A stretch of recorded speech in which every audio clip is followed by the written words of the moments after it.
you have described the new Gulf state-backed UN Security Council resolution that condemns the Iranian strikes as one-sided. Do you believe these Gulf states are acting independently or under some sort of foreign pressure? Well, I think Gulf states have their own interests in this case, and they do act proceeding from their interests. Of course, they are scared at what is happening. They are saying this is not their war, and indeed, it is not their war. But we were warning a long time ago that if something like this happens, it will evidently spread across the region, which we are witnessing today. You know, the Gulf states, we of course were not approving of attacks on civilians and civilian infrastructure, but Iran was warning a long time that if the war starts, it will attack U.S. troops in the areas where they are located, which it is doing now. I don't think that these Gulf states were pressured to put forward that resolution. The other thing is that how much it will help them. The question is that Iran is indignated by the resolution adopted because it does not address the root causes of the crisis, as if it happened in a vacuum, as if there was no aggression by US and Israel against Iran. And, you know, the question is how far-sighted the resolution adopted was, because what now will restrain or restrict Iran from continuing striking the US military in the region, and which means the Gulf states in particular. You said about the pressure. I say there was perhaps no pressure, but of course we always, in these kind of games, we have to look who is benefiting, qui prodest. And definitely US and Israel, with this resolution that does not address the primary source of what is happening, receive kind of additional justification on what they're doing.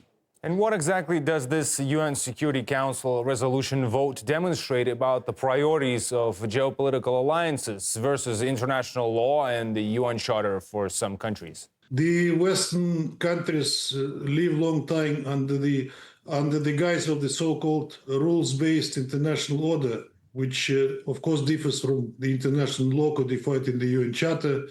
Now, ironically, these countries, Western Europe, first and foremost, became not the subjects of this concept that they themselves invented. The rules that they invent and which they want to apply universally, the rules that not the whole international community approved.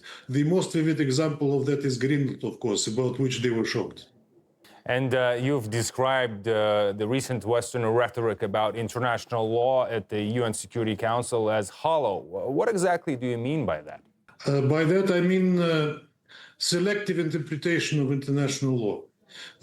Most vivid examples, say, is Kosovo versus Crimea. In Kosovo, there was a decision by the parliament to declare independence. In Crimea, there was a referendum, which, of course, they announced a sham one.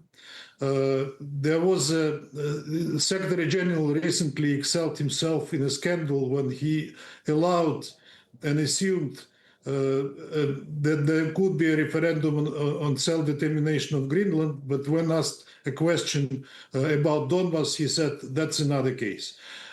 When they speak about Ukraine, they say one thing about international law. When they speak about Iran, they say another. And hollow is a quite diplomatic term then. You could say it's two-faced, 100%. You've said that none of the delegations that voted against or abstained from the Russian draft UNSC resolution were able to clearly explain what exactly they found objectionable in the text. What do you think that was the case? And what are the root causes of votes against Russian resolutions there? Nobody could explain. The explanation were hollow indeed. I particularly liked the explanation of vote by Latvia, who said which said that they agreed with everything that was in the Russian resolution, but they could not vote in favor. In fact, they voted against because it was Russia that promoted it. The explanation was that we should focus on the Gulf. And that is the main purpose of the resolution. But then again, by that it becomes one-sided and does not take into account where it all started and by whom. And you also said that it appears that certain UN delegations prefer to march in step with their big brother. Is that what you meant? And who exactly did you mean there? And how dangerous do you believe this kind of alignment is for the independence and the credibility of the Security Council as the top world body? Europeans, first and foremost, who are complicit in this crisis by invoking, say, the so-called snapback, which never happened because they didn't have the right to do so, by castigating Iran, for what it hasn't done. But the others, we were told in the corridors by many that their arms were twisted, at least to abstain in the resolution, not to allow it to pass, and not to allow US to use their veto on it.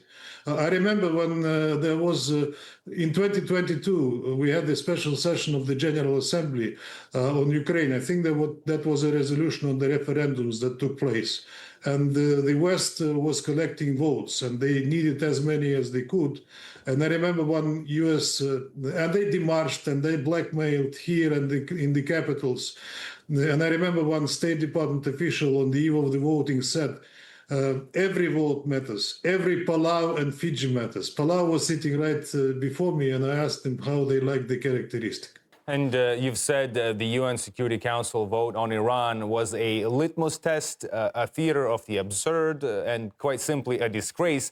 What exactly does this situation mean for divisions within the Security Council and the prospects of its ability to resolve crises like this latest war? Security Council, not an artificial intelligence body that makes the right decisions all the time. It consists of 15 members with their own geopolitical interests, sometimes contradicting. You remember Gaza, when we could not come to a ceasefire for a long time, for long 3 years, and sometimes the votes were 14-1. One country was blocking any decision by the Security Council.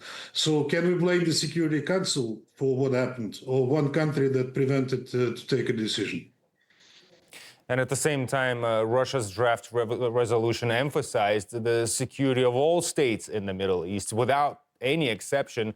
To what extent are Iran's security concerns being systematically ignored by the UN Security Council members and the organization itself? By certain Security Council members, I would say.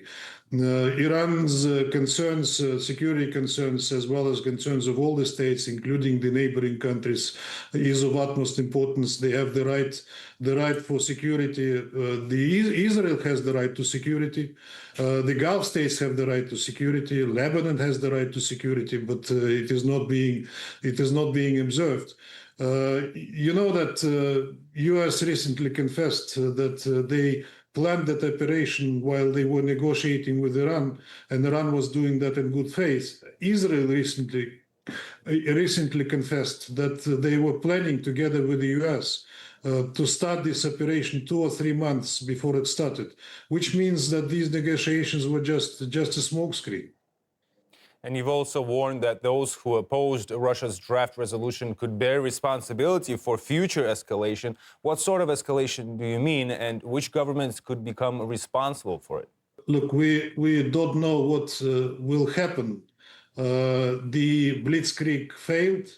The Iranian regime, as they call it, didn't collapse. The people didn't revolt against it. It looks like there is no exit strategy for the U.S. in this game.